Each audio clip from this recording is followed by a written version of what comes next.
સુરતના કોસાડ વિસ્તારમાં માનવતાને શરમાવે એવો કિસ્સો સામે આવ્યો છે, જેમાં એક 12 વર્ષની સગીરા પર તેના જ નાની ના માનેલા ભાઈએ દુષ્કર્મ આચર્યું હોવાનું સામે આવ્યું છે।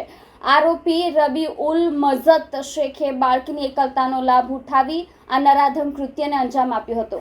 મળતી માહિતી અનુસાર 2 મહિના પૂર્વે સગીરા ઉંદર મારવાની દવા લેવા પોતાના પરિચિત રબીઉલના ઘરે ગઈ હતી। તે સમયે રબીઉલે બાળકી સાથે બળાત્કાર ગુજાર્યો। ઘટનાની જાણ તે સમયે બહાર આવી નહોતી, પણ થોડા દિવસ પહેલા બાળકીના પેટમાં દુખાવો શરૂ થતાં તેને તબીબી સારવાર માટે હોસ્પિટલ લઈ જવામાં આવી હતી।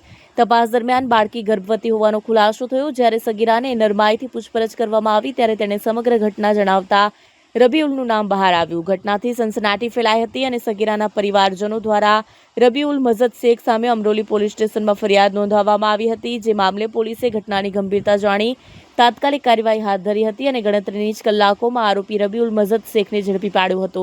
હાલ આરોપીની પૂછપરછ ચાલી રહી છે અને તેને કાયદેસરની કાર્યવાહી માટે કોર્ટમાં રજૂ કરવામાં આવશે।